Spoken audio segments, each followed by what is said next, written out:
నమస్కారం ETV news కు స్వాగతం ముఖ్యాంశాలు కర్నూలులో హైకోర్టు బెంచ్ కు మరో అడుగు జడ్జిలకు సౌకర్యాలపై వివరాలు ఇవ్వాలని కలెక్టర్ కు రిజిస్ట్రార్ లేఖ పరిశీలించి నివేదిక పంపిన అధికారులు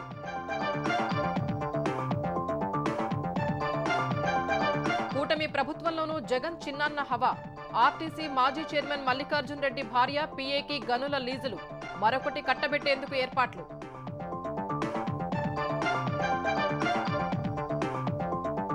ఫోన్ అక్రమ ట్యాపింగ్ కేసులో విస్తుగొలిపే అంశాలు 18 మంది హైకోర్టు జడ్జిలపై నిందితుల నిఘా ఏసీబీ న్యాయమూర్తి వివరాలు సేకరించినట్లు గుర్తింపు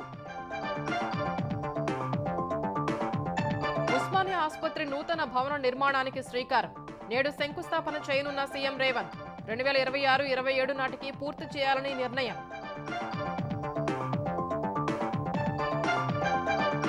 నేటి నుంచి పార్లమెంటు బడ్జెట్ సమావేశాలు ఉభయ సభల్ని ఉద్దేశించి రాష్ట్రపతి ప్రసంగం రేపు వార్షిక పద్దు ప్రవేశపెట్టనున్న నిర్మలా సీతారామన్ అమెరికా గగన ప్రమాదంలో మొత్తం 67 మంది మృతి మాజీ అధ్యక్షుడు బైడెన్ పాలనపై ట్రంప్ విమర్శలు భద్రతా ప్రమాణాల్లో రాజీ పడ్డారని ధ్వజం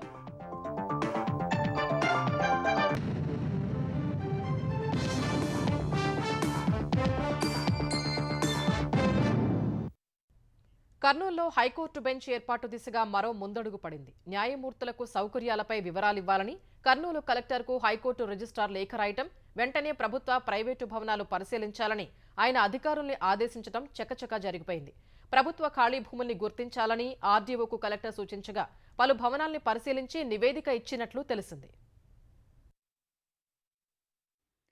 కర్నూలులో శాశ్వత హైకోర్టు బెంచ్ ఏర్పాటు దిశగా కీలక పరిణామం చోటు చేసుకుంది మొత్తం 15 మంది న్యాయమూర్తులకు సరిపడా సౌకర్యాలకు సంబంధించి పూర్తి వివరాలు సమర్పించాలని high court registrar vigilance Srinivasa Sivaram ఈ నెల 29న కర్నూలు జిల్లా కలెక్టర్ రంజిత్ బాషాకు లేఖ రాశారు 15 మంది న్యాయమూర్తులకు సరిపడా మౌలిక సదుపాయాలు కోర్టు కాంప్లెక్స్ కోర్టు గదులు సిబ్బంది గదులు న్యాయవాదులకు వసతి న్యాయమూర్తులు కోర్టు సిబ్బందికి నివాస వసతి సౌకర్యాలకు సంబంధించిన పూర్తి సమాచారాన్ని ఒక్క రోజులోనే తమ ముందు ఉంచాలని విజ్ఞప్తి చేశారు ఈ వ్యవహారాన్ని అత్యవసరంగా భావించాలని కలెక్టర్కు రాసిన లేఖలో పేర్కొన్నారు ఈ వివరాల్ని హైకోర్టు న్యాయమూర్తుల కమిటీ ముందు ఉంచాల్సిన బాధ్యత తనపై ఉందన్నారు ఈ లేఖపై స్పందించిన కర్నూలు కలెక్టర్ రంజిత్ బాషా కర్నూలు రహదారులు భవనాల శాఖ superintendent engineer Kurnool municipal corporation commissioner ఆర్డీఓకు లేఖ రాశారు హైకోర్టు కోరిన సౌకర్యాలతో ప్రభుత్వ లేదా ప్రైవేటు భవనాలు ఉన్నాయా లేదా అనే విషయాన్ని పరిశీలించి నివేదిక ఇవ్వాలని కోరారు ప్రభుత్వ ఖాళీ భూముల్ని గుర్తించి నివేదిక ఇవ్వాలని ఆర్డీఓకు స్పష్టం చేశారు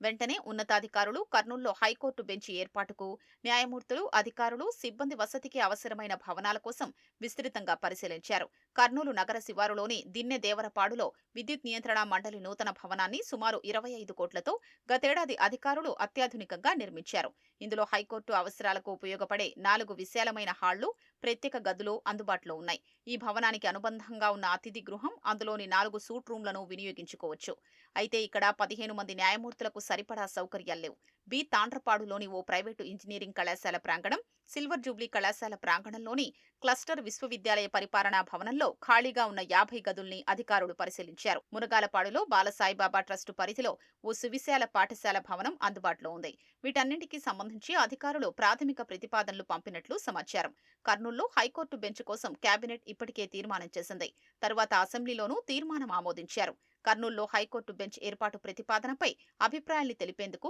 కాంపిటెంట్ అథారిటీ ముందు ఈ వ్యవహారాన్ని ఉంచాలని కోరుతూ ఏపీ న్యాయశాఖ అప్పటి కార్యదర్శి గతేడాది అక్టోబర్ 28న హైకోర్టు రిజిస్ట్రార్ జనరల్ కు లేఖ రాశారు మరోవైపు కర్నూలులో హైకోర్టు బెంచ్ ఏర్పాటుపై సీనియర్ న్యాయమూర్తులతో ఓ కమిటీని సీజే జస్టిస్ ధీరజ్ సింగ్ ఠాకూర్ ఏర్పాటు చేశారు justice Ravinath Tilhari justice R Raghunandan Rao justice N Jayasurya justice B Krishnamohan కు కమిటీలో స్థానం కల్పించారు ఆంధ్రప్రదేశ్లో కూటమి ప్రభుత్వం అధికారంలో ఉన్న గనుల శాఖలో జగన్ బంధువుల హవా నడుస్తూనే ఉంది జగన్ కు చిన్నాన్న వరుసయ్యే మల్లికార్జున్ రెడ్డి పరివారానికి గనుల శాఖ వరుసగా 3 క్వాడ్జ్ లీజులు మంజూరు చేసింది మరో లీజు కట్టబెట్టేందుకు రంగం సిద్ధం చేసింది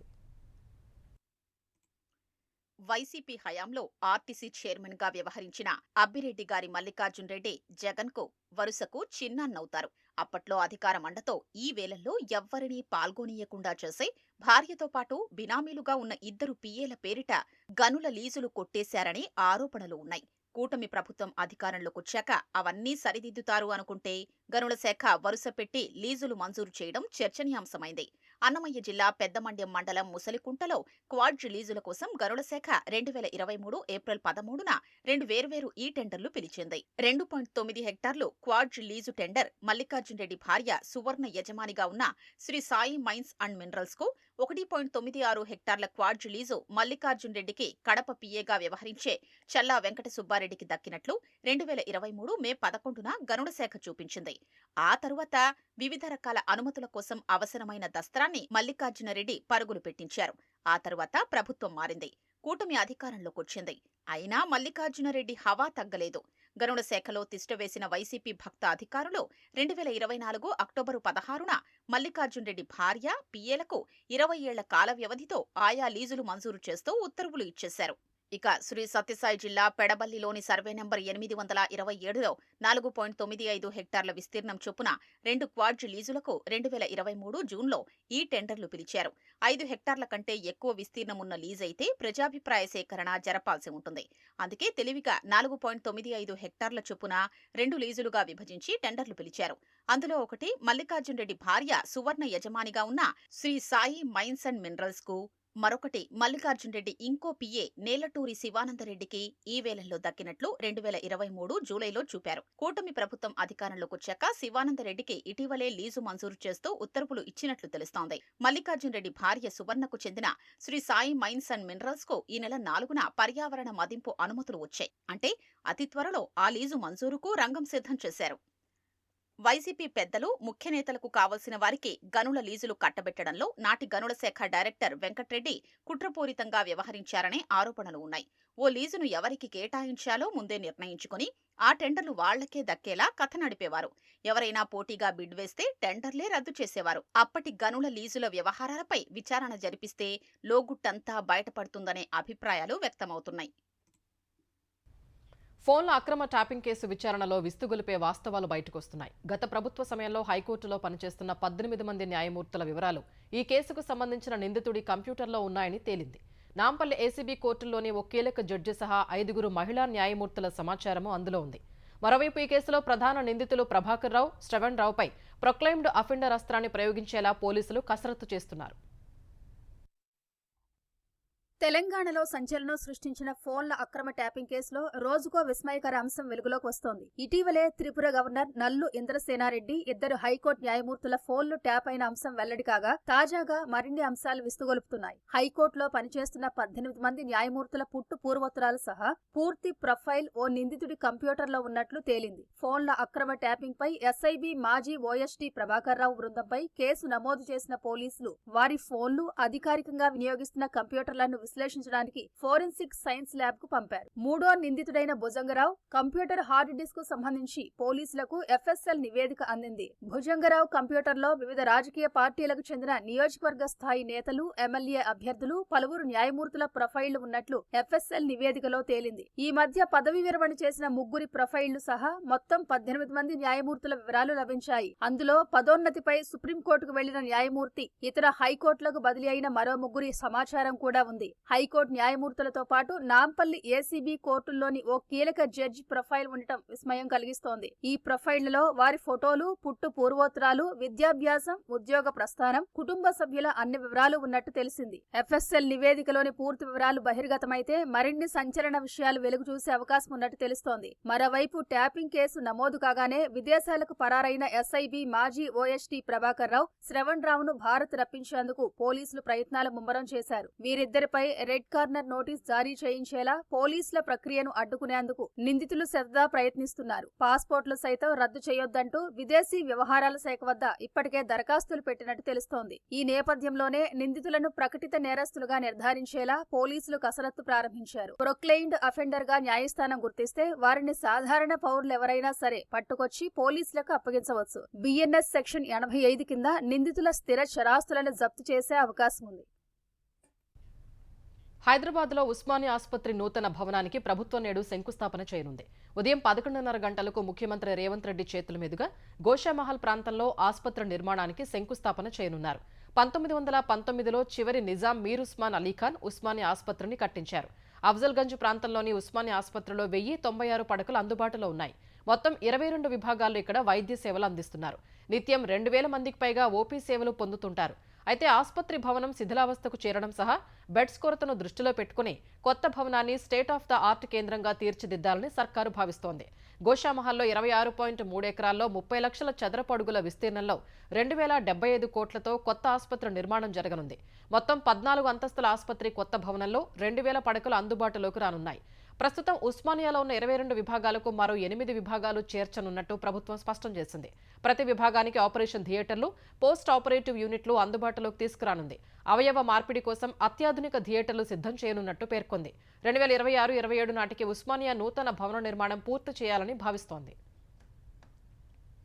రంగారెడ్డి జిల్లా ఫరూక్ నగర్ మండలంలో 150 ఏళ్లు పూర్తి చేసుకున్న మొగిలిద్ద ప్రభుత్వ ఉన్నత పాఠశాల వార్షికోత్సవాలకు నేడు సీఎం రేవంత్ రెడ్డి హాజరు కానున్నారు.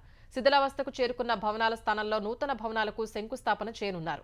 అనంతరం గ్రామ శివార్లోని మైదానంలో జరగనున్న బహిరంగ సభలో పాల్గొనున్నారు. ఆచార్య హరగోపాల్ ఆహ్వానం మేరకు సీఎం వస్తున్నారని అధికారులు తెలిపారు. 2 వారాల క్రితం కలెక్టర్ నారాయణ రెడ్డితో పాటు అధికారులు పాఠశాలను సందర్శించి కావాల్సిన వసతులు, సౌకర్యాలపై ఆరా తీశారు. గ్రామస్తులు, ఉపాధ్యాయుల నుంచి వివరాలు సేకరించి సీఎం కార్యాలయానికి పంపించారు. 1873వ సంవత్సరంలో ఈ పాఠశాలను ఏర్పాటు చేసినట్లు శాసనాల ద్వారా తెలుస్తోంది. ఈ పాఠశాలలో దివంగత గవర్నర్ సత్యనారాయణ రెడ్డి, హైదరాబాద్ స్టేట్ చివరి ముఖ్యమంత్రి బూర్గుల రామకృష్ణారావు, మర్రి చెన్నారెడ్డి, ఆచార్య హరగోపాల్తో పాటు మరికొందరు ప్రముఖులు చదువుకున్నారు. పార్లమెంటు బడ్జెట్ సమావేశాలు నేడు ప్రారంభం కానున్నాయి. 2 విడతల్లో జరిగే ఈ సమావేశాలు తొలి విడత ఫిబ్రవరి 13 వరకు జరుగుతాయి. రెండో విడత మార్చి 10న మొదలై ఏప్రిల్ 4 వరకు జరుగుతాయి. ఇవాళ రాష్ట్రపతి ద్రౌపది ముర్ము పార్లమెంటు ఉభయ సభల సంయుక్త సమావేశాన్ని ఉద్దేశించి ప్రసంగిస్తారు. అనంతరం ఆర్థిక మంత్రి నిర్మలా సీతారామన్ ఆర్థిక సర్వేను సభలో ప్రవేశపెడతారు. ఫిబ్రవరి 1న 2025-26 ఆర్థిక సంవత్సరానికి కేంద్ర బడ్జెట్ను ఆర్థిక మంత్రి సభకు సమర్పిస్తారు. 2019 నుంచి కేంద్ర ఆర్థిక మంత్రిగా ఉన్న నిర్మలా సీతారామన్ వరుసగా 8వ బడ్జెట్ ప్రవేశపెట్టనున్నారు. ఫిబ్రవరి 3న రాష్ట్రపతి ప్రసంగానికి ధన్యవాదాలు తెలిపే తీర్మానంపై ఉభయ సభల్లో చర్చ జరగనుంది. ఈ సమావేశాల్లో 16 బిల్లుల్ని ప్రవేశపెట్టి ఆమోదించుకోవాలని కేంద్రం భావిస్తోంది. అందులో వక్ఫ్ చట్ట సవరణ బిల్లు, ఇమిగ్రేషన్, ఫారినర్ బిల్లులు ఉన్నాయి. మరోవైపు సభలు సజావుగా జరిగేందుకు సహకరించాలని కేంద్రం ప్రతిపక్షాల్ని కోరింది. మహాకుంభమేళాలో తొక్కిసలాట ఘటన, యూపీ ప్రభుత్వం భక్తుల కంటే ఎక్కువగా వీఐపీలకే ప్రాధాన్యం ఇవ్వడంపై ప్రభుత్వం సమాధానం చెప్పాల్సి ఉంటుందని విపక్షాలు తెలిపాయి. నిరుద్యోగం పెరుగుదల, రైతుల దుస్థితి తదితర అంశాలను పార్లమెంటులో ప్రస్తావిస్తామని పేర్కొన్నాయి. సీఎం చంద్రబాబు నాయుడు పశ్చిమ గోదావరి జిల్లా పెనుగొండలో పర్యటించనున్నారు. వాసవి మాత ఆత్మార్పణ దినోత్సవంలో పాల్గొని ప్రభుత్వ లాంఛనాలతో పట్టు వస్త్రాలు సమర్పించనున్నారు. తర్వాత పార్టీ కేంద్ర కార్యాలయం ఎన్టీఆర్ భవన్ కు రానున్న సీఎం ప్రజల నుంచి వినతులు స్వీకరించనున్నారు. తర్వాత చంద్రబాబు అధ్యక్షతన టీడీపీ పొలిట్ బ్యూరో సమావేశం కానుంది. మధ్యాహ్నం 3 గంటలకు జరిగే ఈ సమావేశంలో పార్టీ సంస్థాగత వ్యవహారాలు, సభ్యత్వాలు, కోటి దాటడం వంటి అంశాలపై చర్చిస్తారు. ఫిబ్రవరి నుంచి పార్టీ నేతలు, ఎమ్మెల్యేలు ప్రజల్లోకి వెళ్లేలా కార్యాచరణ రూపకల్పనపై చర్చ జరగనుంది.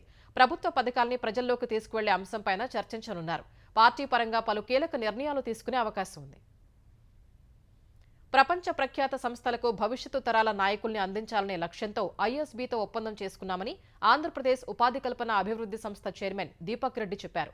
1 ఫ్యామిలీ 1 ఎంటర్‌ప్రెన్యూర్ నినాదం సాకారం చేసేందుకు ఐఎస్బీతో కొన్ని కోర్సులకు ఎంఓయూ చేసుకున్నామని తెలిపారు. సెంచూరియన్ విశ్వవిద్యాలయంతోనూ గతంలో ఒప్పందం చేసుకున్నామన్న ఆయన శిక్షణ పూర్తి చేసుకున్న 40% మందికి వారి ప్రాంతాల్లోనే వ్యాపార మార్గం చూపిస్తామన్నారు. ఫుడ్ ప్రాసెసింగ్లో రానున్న 3 ఏళ్లలో 22,000 ఉద్యోగ అవకాశాలు కల్పిస్తామన్నారు. యువతకు ఉపాధి కల్పనలో ముఖ్యంగా గ్రామీణ ప్రాంతాలపై దృష్టి పెట్టామని దీపక్ రెడ్డి తెలిపారు. చాలా బిజినెస్ కంపెనీస్కి గ్రోత్లో ఫ్యూచర్ లీడర్షిప్ ప్రాబ్లమ్స్ వస్తూ ఉంటాయి. సో ఆ లీడర్షిప్ ప్రాబ్లం రాకుండా ఆంధ్రప్రదేశ్ బిజినెస్ మ్యాన్ని ఫ్యూచర్ లీడర్స్ లాగా డెవలప్ చేసేదాని కొరకు ఈ ఎంఓయూ సైన్ చేసి ఈ స్పెషల్ ప్రోగ్రామ్ ఆంధ్రప్రదేశ్ గవర్నమెంట్ మన సీడాప్ ద్వారా ఐఎస్బీతో టైఅప్ చేసుకొని ఈ ప్రోగ్రామ్ ఇంప్లిమెంట్ చేయబోతూ ఉన్నాము. సెంచూరియన్ యూనివర్సిటీతో మేము చేసుకున్న అగ్రిమెంట్లో దాదాపు నెక్స్ట్ ఫ్యూ ఇయర్స్లో 35,000 units across the state of Andhra Pradesh మనం పెట్టించబోతూ ఉన్నాము. దాదాపు 24 డిఫరెంట్ ఇండస్ట్రీస్లో ఇవి రాబోతూ ఉన్నాయి. తెలంగాణ యూనివర్సిటీల్లో ప్రొఫెసర్ల ఉద్యోగ విరమణ వయసును ప్రభుత్వం 60 నుంచి 65 ఏళ్లకు పెంచింది. ఈ మేరకు ఉన్నత విద్యామండలి ప్రతిపాదనను ఆమోదిస్తూ ప్రభుత్వం ఉత్తర్వులు జారీ చేసింది. తెలంగాణలో 2013 తర్వాత యూనివర్సిటీలో ప్రొఫెసర్ల నియామకాలు జరగలేదని ఉన్నత విద్యామండలి ప్రభుత్వానికి నివేదించింది. మరోవైపు గత 12 ఏళ్లలో అనేక మంది ప్రొఫెసర్లు పదవీ విరమణ చెందారు. దీంతో యూనివర్సిటీల్లో బోధనా సిబ్బంది కొరత నెలకొంది. యూనివర్సిటీల్లో విద్యా పరిశోధన ప్రమాణాలు పడిపోకుండా ఉండడంతో పాటు సీనియర్ అధ్యాపకుల అవసరాన్ని దృష్టిలో పెట్టుకుని ఉద్యోగ విరమణ వయసు పొడిగించాలని ఉన్నత విద్యా మండలి ప్రతిపాదించింది. యూనివర్సిటీల్లో యూజీసీ వేతనాలు పొందుతున్న బోధనా సిబ్బందికి మాత్రమే ఉద్యోగ విరమణ వయసు పెంపు వర్తిస్తుందని ఉత్తర్వుల్లో ఉన్నత విద్యాశాఖ ముఖ్య కార్యదర్శి యోగితా రాణా తెలిపారు. ప్రభుత్వ పథకాలపై బీఆర్ఎస్ తప్పుడు ప్రచారం చేస్తోందని తెలంగాణ నీటిపారుదల శాఖ మంత్రి ఉత్తమ్ కుమార్ రెడ్డి ఆరోపించారు. అయినప్పటికీ పథకాలు ఆగే ప్రసక్తే లేదని స్పష్టం చేశారు. సచివాలయంలో మీడియాతో ఇష్టాగోష్ఠిగా మాట్లాడిన ఆయన ఇంతకంటే మంచి పాలన తాను ఇంతవరకు చూడలేదన్నారు. 40 ఏళ్ల రాజకీయ అనుభవంతో ఈ విషయం చెబుతున్నానని అన్నారు. ఇన్ని పథకాలు ఏ ప్రభుత్వంలోనూ అమలు చేయలేదని ఉత్తమ్ పేర్కొన్నారు. అటు ఫామ్ హౌస్ పాలన కావాలా, ప్రజా పాలన కావాలా అని ఎక్స్లో తాము పెట్టిన పోల్పై బీఆర్ఎస్ బాట్ యూజర్స్ సాయంతో ఫామ్ హౌస్ పాలన కావాలని ఓట్లు వేసిందని టీపీసీసీ సోషల్ మీడియా కన్వీనర్ మన్నే సతీష్ ఆరోపించారు. సమాజం పట్ల బాధ్యత ఉన్నవారెవరూ ఫామ్ హౌస్ పాలన కోరుకోరని అన్నారు. సామాజిక మాధ్యమాల్లో ప్రచారం కోసం బీఆర్ఎస్ నేత కొనతం దిలీప్ ప్రభుత్వ డబ్బు 13 కోట్ల రూపాయలు ఖర్చు పెట్టారని ఆరోపించారు. ఈ లాస్ట్ 1 ఇయర్లో కూడా బీఆర్ఎస్ సోషల్ మీడియాని ఫాలో చేస్తుంటే వీళ్ళు యూఎస్ నుంచి దుబాయ్ నుంచి చాలా ఆపరేట్ చేస్తున్నారు. వీళ్ళు అక్కడ కొత్త టీంలు పెట్టుకొని బాట్ యూజర్స్ని పెట్టుకొని అసలు అర్థం లేకుండా అంటే ఉత్తగానే కాంగ్రెస్ పార్టీ ఏది పోస్ట్ చేసినా దాన్ని నెగెట్ చేయాలి అన్న ఉద్దేశంతో ఇన్ఫ్యాక్ట్ ఈ పోల్ ఎంత న్యూట్రల్గా ఉందో కూడా ఆలోచించకుండా ఈ బాట్ యూజర్స్ని అప్లై చేస్తారు. అంటే ఫామ్ హౌస్ పాలన కావాలి అని. అంటే వీళ్ళ ఫామ్ హౌస్ పాలన వీళ్ళ ప్రజల మీద రుబ్బే బానిసత్వాన్ని మళ్ళీ సోషల్ మీడియాలో కూడా రుద్దడానికి ప్రయత్నం చేస్తా ఈ బాట్ యూజర్స్ని చేశారు. మేడ్చల్ జిల్లాలోని పలు ప్రాంతాల్లో ప్రభుత్వ స్థలాల్ని ఆక్రమించి అక్రమ నిర్మాణాలు చేస్తూ అమాయకుల్ని మోసం చేసి తప్పించుకుని తిరుగుతున్న శ్రీ లక్ష్మీ శ్రీనివాస్ కన్స్ట్రక్షన్ సంస్థ నిర్వాహకురాలు గుర్రం విజయలక్ష్మిని పోలీసులు అరెస్ట్ చేశారు. విదేశాలకు పరారయ్యేందుకు సిద్ధమవగా శంషాబాద్ విమానాశ్రయంలో అదుపులోకి తీసుకున్నారు. నిందితురాలు విదేశాలకు పారిపోయే అవకాశం ఉందని అనుమానించిన దుండిగల్ పోలీసులు లుకౌట్ నోటీసులు జారీ చేశారు. పాస్పోర్ట్, వీసా తనిఖీ సమయంలో లుకౌట్ నోటీసు ఉన్నట్లు గుర్తించిన ఇమిగ్రేషన్ అధికారులు ఆమెను అదుపులోకి తీసుకుని పోలీసులకు అప్పగించారు. నిజాంపేట బాలాజీనగర్కు చెందిన గుర్రం విజయలక్ష్మి 2018లో మల్లంపేటలో విల్లాల నిర్మాణం చేపట్టింది. హెచ్ఎండిఏ నుంచి అనుమతి తీసుకోవాల్సి ఉన్నా గ్రామ పంచాయతీ అనుమతులు ఇచ్చినట్లు చూపించి అక్రమంగా విల్లాల నిర్మాణం ప్రారంభించినట్లు పోలీసులు గుర్తించారు. పలు వసతులు కల్పిస్తామని ప్రకటనలు ఇచ్చి దాదాపు 260 విల్లాల్ని విక్రయించింది. వాటిలో 201 విల్లాలు అక్రమమని, సీజ్ చేయాలని అప్పటి మేడ్చల్ కలెక్టర్ ఆదేశాలు ఇచ్చారు. సీజ్ చేసిన తన పలుకుబడితో వాటికి మళ్లీ రిజిస్ట్రేషన్లు చేయించింది. వరుస ఫిర్యాదులతో విచారణ చేసిన అధికారులు 325 విల్లాల్లో 65కు మాత్రమే హెచ్ఎండీ అనుమతులున్నాయని నిర్ధారించారు. స్థానిక కత్వ చెరువు ఎఫ్టీఎల్ బఫర్ జోన్లో 26 విల్లాల్ని నిర్మించగా గతేడాది సెప్టెంబర్లో హైడ్రా 15 విల్లాల్ని కూల్చివేసింది.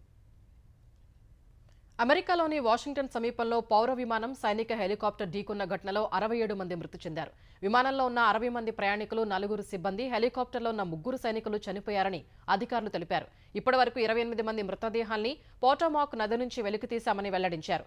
రొనాల్డ్ రీగన్ విమానాశ్రయంలో విమానం ల్యాండ్ అవుతూ ఉండగా హెలికాప్టర్ ఢీకొట్టిందని చెప్పారు. విమాన ప్రమాదంపై శ్వేత సౌధంలో మీడియా సమావేశం నిర్వహించిన అధ్యక్షుడు ట్రంప్ మాజీ అధ్యక్షుడు బైడెన్ పాలనపై విమర్శలు గుప్పించారు. భద్రతా ప్రమాణాల విషయంలో బైడెన్ రాజీ పడ్డారని ఆరోపించారు. మానసిక, శారీరక సమస్యలు ఎదుర్కొంటున్న వారిని federal aviation administration air traffic control కేంద్రాల్లో నియమించారని ఆరోపించారు. విమాన ప్రమాద సమయంలో ఎయిర్ ట్రాఫిక్ కంట్రోల్ కేంద్రంలో జరిగిన సంభాషణల టేపుల్ని విన్నారని తెలిపిన ట్రంప్ ప్రమాదంలో పైలట్ తప్పిదం లేదని చెప్పారు.